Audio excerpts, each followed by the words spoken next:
warahmatullahi wabarakatuh. Anak-anakku semuanya kelas 4, apa kabar hari ini? Semoga dalam keadaan sehat dan tetap semangat dalam belajar di rumah. Oke? Untuk selanjutnya kita ketemu lagi dengan Ustazah Lilin. Dulu kelas 3 sudah ketemu dengan Ustazah Lilin, sekarang ketemu lagi di mata pelajaran sejarah kebudayaan Islam. Kita belajar tentang sejarah kebudayaan Islam. Untuk kelas 4 bab 1 itu ada dakwah Nabi Muhammad di Makkah. Apa itu dakwahnya Nabi Muhammad di Makkah? Apa saja yang harus kita pelajari? Ini adalah masa awal dakwah Nabi Muhammad SAW ketika di Makkah. Apa itu dakwah? Dakwah itu adalah menyebarkan kebaikan, menyebarkan agama Allah, ajaran Allah kepada orang lain. Nabi Muhammad SAW mulai berdakwah setelah turun wahyu kedua, yaitu surat Al-Mudaththir ayat 1 sampai 7. Dulu Rasulullah menerima wahyu pertama, Quran surat apa?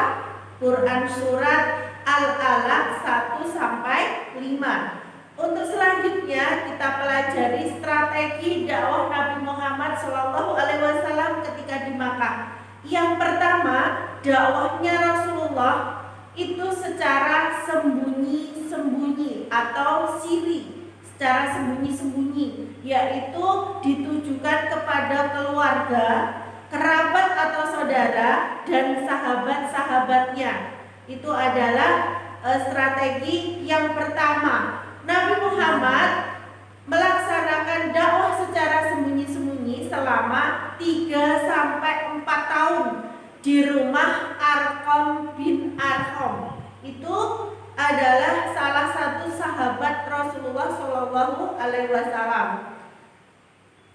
Terus selanjutnya Rasulullah SAW mempunyai beberapa teman, beberapa saudara, dan beberapa kerabat yang dinamakan As-Sabiqunal Awwalun. Apa itu As-Sabiqunal Awwalun? Itu adalah sahabat Rasulullah yang pertama kali masuk Islam. Siapa saja? Satu, ada Khadijah binti Khuwailid, itu adalah istrinya Rasulullah sendiri. Yang kedua, Ali bin Abi Thalib. Yang ketiga, Abu Bakar As-Siddiq. Yang keempat, Ummu Aiman. Yang kelima, Sa'id bin Harisah. Yang keenam, Utsman bin Affan. Yang ketujuh, Zubair bin Awam. Yang kedelapan, Sa'ad bin Abu Waqqas. Yang kesembilan, Thalhah bin Ubaidillah. Yang kesepuluh, Abu Ubaidah bin Jarrah. Yang ke-11 Arqam bin Abil Arqam. Itu adalah sahabat-sahabatnya Rasulullah. Untuk yang kedua, strategi Rasulullah dalam berdakwah di Makkah, yaitu berdakwah secara terang-terangan atau jahar. Semakin luas strategi dakwahnya. Ketika turunnya Quran surat Al-Hijr ayat 94 yang merupakan penanda untuk berdakwah secara terang-terangan. Dakwah secara terang-terangannya Rasulullah itu selama kurang lebih sejak tahun keempat dari kenabian. Strategi dakwahnya Rasulullah, caranya untuk berdakwah pada masa ini adalah dengan mengundang kerabatnya yang terpandang dari suku Quraisy. Jadi kerabatnya yang terpandang atau orang-orang yang menjadi tokoh di daerah situ dari suku Quraisy itu didatangi oleh Rasulullah.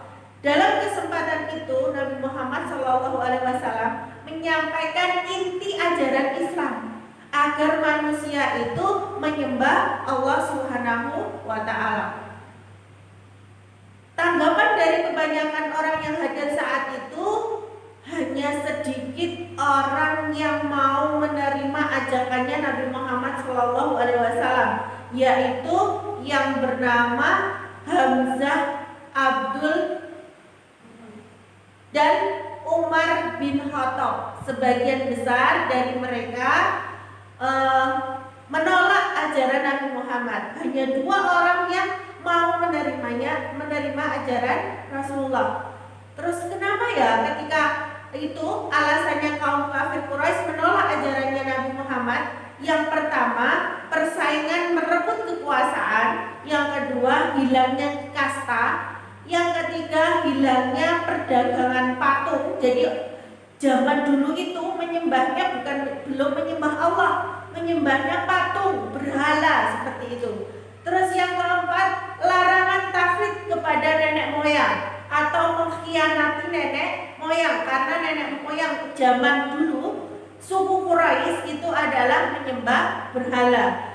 Yang kelima, takut akan hari kebangkitan. Jadi mereka kaum kafir Quraisy itu takut ketika nanti Rasulullah dan umat Islam itu bangkit, Islam menjadi jaya. Oke anak-anak kelas 4, untuk lebih lengkapnya kalian silahkan persiapkan bukunya.